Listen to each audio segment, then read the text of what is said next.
नमस्कार, आप देख रहे हैं 4 PM। मैं हूं आपके साथ सिमरन। लोकसभा चुनावों के आगाज में अब ज्यादा वक्त बाकी नहीं रह गया है, इसलिए पूरे देश का चुनावी माहौल काफी गर्म हो गया है और सियासी हलचल काफी बढ़ गई है। यही वजह है कि अब प्रदेशों में भी सियासी पारा चढ़ा हुआ है और राजनीतिक दलों व उनके नेताओं द्वारा एक दूसरे पर हमले भी तेज हो गए हैं। तो वहीं आरोप प्रत्यारोप का दौर भी लगातार जारी है। इस बीच साउथ में भाजपा की उम्मीद की किरण माने जा रहे कर्नाटक में भी सियासी पारा चढ़ा हुआ है। भाजपा कर्नाटक में एक बार फिर 2019 वाला करिश्मा दोहराना चाह रही है, तो वहीं दूसरी ओर प्रदेश की सत्ता पर राज करने वाली कांग्रेस इस बार भाजपा के मंसूबों को नाकाम करने के लिए तैयार बैठी है और काफी मेहनत कर रही है ताकि कर्नाटक में बीजेपी को कम से कम सीटों पर रोका जा सके। फिलहाल मौजूदा हालातों को देखते हुए तो बीजेपी के लिए 2019 वाला प्रदर्शन दोहरा पाना काफी मुश्किल लग रहा है। यही वजह है कि भाजपा कर्नाटक में काफी परेशान है और उसके मौजूदा हालात पार्टी के चिंताओं को आए दिन और बढ़ा रहे हैं।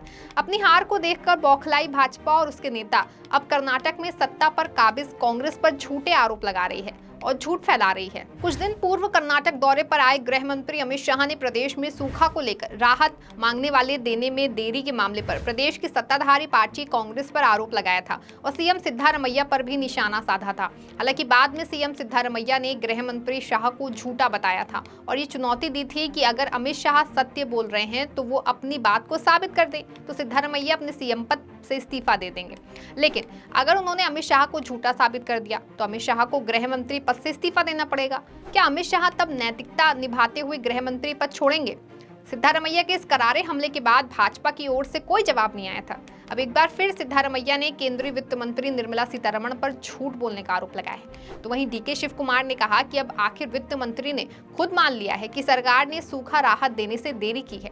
यानी एक बार फिर प्रदेश में हुए सूखे को लेकर कांग्रेस ने मोदी सरकार व वित्त मंत्री निर्मला सीतारमण को घेरा है। दरअसल केंद्रीय वित्त मंत्री निर्मला सीतारमण ने ये कहा था कि आचार संहिता लागू होने की वजह से अनुदान जारी नहीं किया गया। केंद्रीय मंत्री निर्मला सीतारमण ने कहा कि आचार संहिता लागू होने तक धन जारी करने की प्रक्रियाओं में समय लग गया था।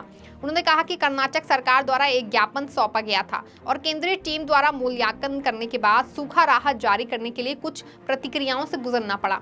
इसमें समय लग गया। वित्त मंत्री के अनुसार केंद्रीय अधिकारियों ने 28 मार्च को चुनाव आयोग को एक उच्च स्तरीय समिति बुलाने की पूर्व मंजूरी देने के लिए पत्र लिखा था। सीतारमण ने कहा कि आदर्श आचार संहिता लागू है और इस संबंध में चुनाव आयोग की मंजूरी का इंतजार है। अब वित्त मंत्री के इसी बयान पर कांग्रेस की ओर से पलटवार किया गया। प्रदेश के सीएम सिद्धारमैया ने deputy CM DK Shivakumar दोनों ने ही निर्मला सीतारमण के बयान पर पलटवार किया और केंद्र की मोदी सरकार पर कर्नाटक की अनदेखी करने का आरोप लगाया। वित्त मंत्री के आचार संहिता के चलते सूखा राहत राशि न दे पाने वाले बयान पर पलटवार करते हुए सीएम सिद्धारमैया ने वित्त मंत्री पर झूठ बोलने का आरोप लगाया है। सिद्धारमैया ने निर्मला सीतारमण पर झूठ बोलने का आरोप लगाते हुए कहा कि केंद्रीय मंत्री ने झूठ बोला कि आदर्श आचार संहिता लागू होने के कारण सूखा राहत कोष जारी नहीं किया गया।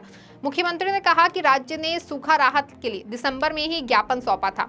सीएम सिद्धारमैया ने अफसोस जताते हुए कहा कि कर्नाटक में देश में सबसे दूसरा अधिक टैक्स जमा करने के बावजूद केंद्र सरकार द्वारा राज्य को राहत राशि जारी नहीं की गई। उन्होंने कहा कि नरेंद्र मोदी 10 साल से प्रधानमंत्री हैं, क्या उन्होंने बेंगलुरु के लिए कुछ किया? सिद्धारमैया ने कहा कि जब राज्य के लोग बाढ़ और सूखे से पीड़ित थे तब मोदी और अमित शाह कर्नाटक नहीं आए। आज तक सूखा राहत के लिए राज्य के हिस्से से 1 रुपया भी जारी नहीं किया गया।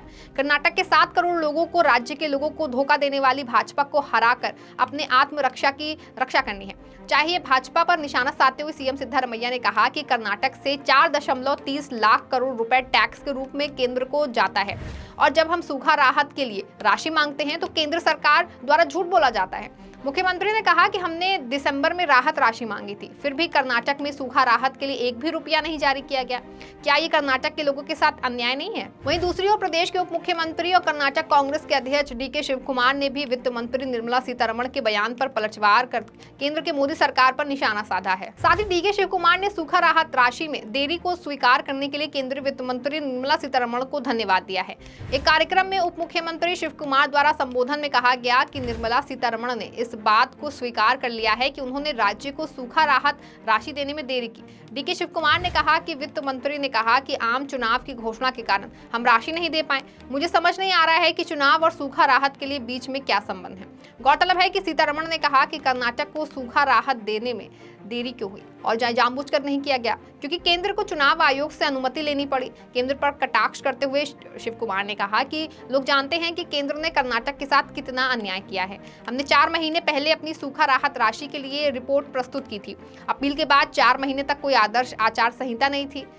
अब वो आचार संहिता का बहाना दे रही है। उन्होंने कहा कि कर्नाटक ने मार्च में सुप्रीम कोर्ट का दरवाजा खटखटाया और केंद्र को राज्य के लिए तुरंत सूखा राहत राशि देने के निर्देश की मांग की थी। कर्नाटक ने राहत के रूप में 18,77,144 करोड़ रुपए मांगे हैं, क्योंकि असफल मानसून के बाद 236 तालुकों में से 221 को सूखा प्रभावित घोषित किया गया। राज्य में मानसून में सामान्य से कम बारिश दर्ज की गई, जिससे लगभग 48 लाख हेक्टेयर फसल प्रभावित हुई। शिव कुमार ने कहा कि लोग केंद्र के अन्याय से देख रहे हैं। कर्नाटक के डिप्टी सीएम ने मेकेदातु परियोजना के संबंध में एचडी कुमारस्वामी की टिप्पणियों का भी जवाब दिया और इस मामले पर पूर्व मुख्यमंत्री और पिछली निष्क्रियता का उल्लेख किया। उन्होंने कहा कि कुमारस्वामी अब मेकेदातु और महादाई के बारे में बात कर रहे हैं, लेकिन जब वो सत्ता में थे तो उन्होंने इसके बारे में कुछ नहीं किया।